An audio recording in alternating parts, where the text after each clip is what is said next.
all right, how your woman 9 times out of 10 is supposed to make you better, right? So her giving you like, maybe you shouldn't, or maybe I don't think she's gonna say don't hang with that person, but or maybe you shouldn't be doing that, right?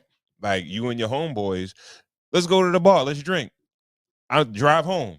I get a DW. You know, your woman, now you were single, you do that all the time. Yeah, no Your question. lady says, maybe not do that or whatever. That's not the best idea. Where it should be, you know what? Maybe she could take an Uber. Yeah, but if John is the one that always wants you to go to the bar and he puts you at risk to, not saying don't hang with John, but like how about not going to the bar, right? Not going to the bar, right? So now the way you guys connect is kind of shut off indirectly, right? But you know, you're not drinking so much, that makes you better, right? Yeah, I guess. Well, it makes you less social, but I guess it makes you. You could still be social without drinking. Well, then you're not there. All you're right. not going to the bar, then you're not there, and then you're not drinking. It's like what came first, the chicken or the egg? It's like if you're not there, then you're not drinking. Well, you could. If you and John are really, really friends, right? And you have a deep connection, y'all don't have to drink. Y'all could do something else. But so maybe you could send her home and invite John to the crib then. Yeah, you could do that also. Right? But God forbid that happens. But John doesn't have a vagina, so it's like you got to set your boundaries. I think men have a hard time setting boundaries in the beginning of the relationships, and women, I feel like, naturally do it. Women can pour into a relationship and just be all into it, and it's natural. When a man kind of does it's easier for a woman, stranger. I guess so. Like, because if a man if a man does something like that, he's overbearing, and he's overbearing. Mm-hmm. If a woman does it, she's trying to kind of make you better. Right. You know what I mean? Mm-hmm. I've witnessed that with my father, right? Mm-hmm. When he started, you know, my pops, he has a past, and he dealt with a lot of riffraff. Mm-hmm. And a lot of the people that he, you know, in the past had a lot of riffraff going on. Mm-hmm. But those are quote unquote supposed to be his friends, right? You know, so then all of a sudden, you know, you were 80s babe. You talking about riffraff? Yeah. So when he gets with this new lady, it's like, oh, maybe you shouldn't be dealing with the riffraff, right? Yeah. Which is a good thing to say, a good thing to do. So does he have friends that are not riffraff? He got a lot more riffraff friends than not. He didn't do a good job picking friends. Yeah. You know, so that's on him. So now it's like friends. Now his friend group, like, you know what I mean? Like that's what I said. Like I feel like he has a lot of associates, but his homies is like, I ain't, you know, I'm moving away from that. You know what I mean? So I'm doing something different.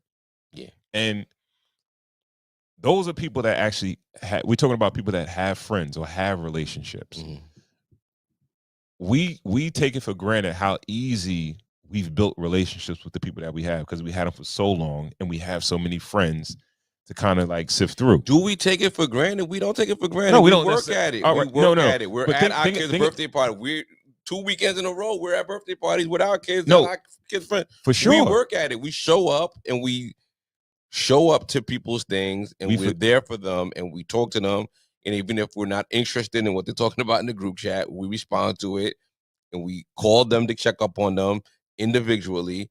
And we talk to our friends. We work on our friends. We fertilize and we water the soil that produces the friendship. All right. What about the person? Now, from the beginning of it, you have to nurture it after, like, but it sprouted out of the ground, out of, you know. Yeah.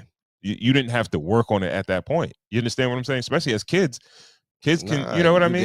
Yeah. And you build on it. You did have to work on it because when you're out working on this kind of job, pouring yourself this, or this one is going to college and this one is doing this, and this one moves like to another borough, what's the common denominator and bring it back? And honestly, there wasn't social media, which I kind of wanted to get to. I feel like social media is something that's hurting friendships now because of the false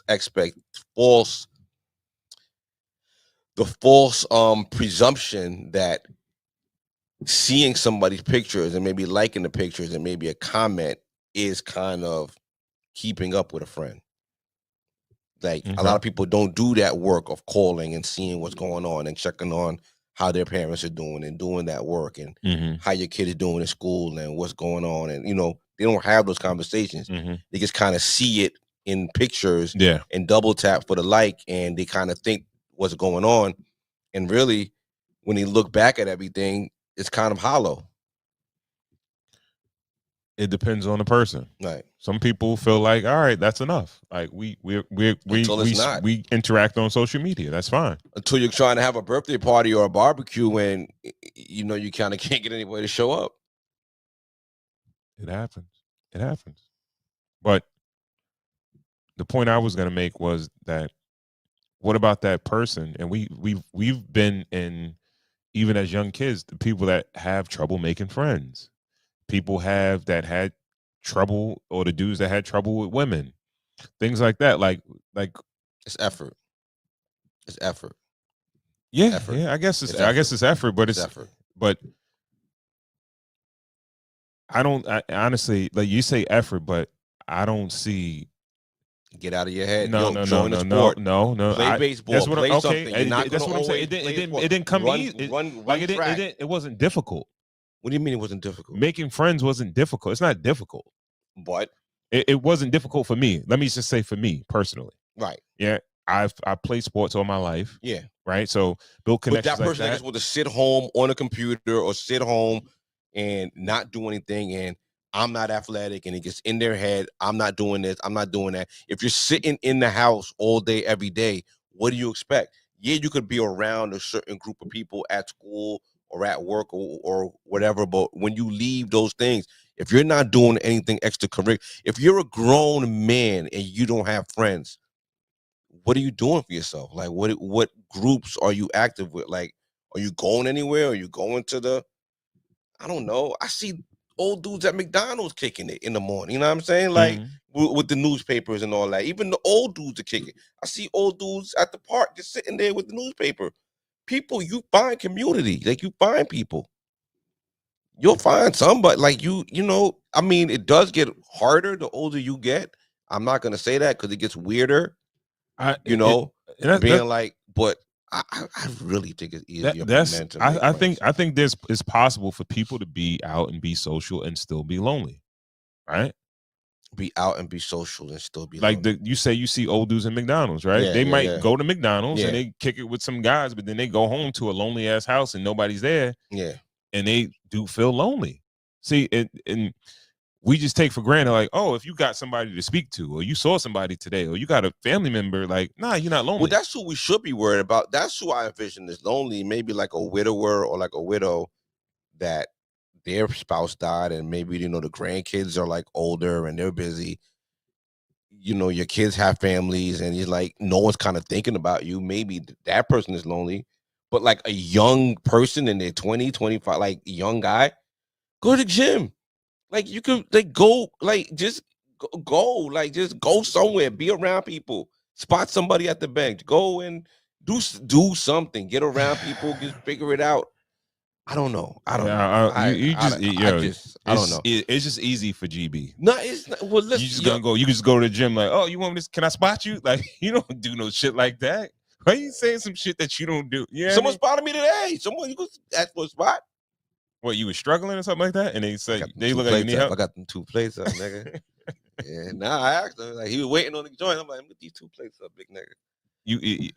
He asked you. No, I asked him. No, he was waiting for the bench. And you said, can you spot me? Yeah. Oh, okay. Yeah. Oh, man. But that didn't ultimately like make y'all friends, right? So it's really not enough. Now, you real strong, homie. Can I be your friend? Can I be your friend, you man?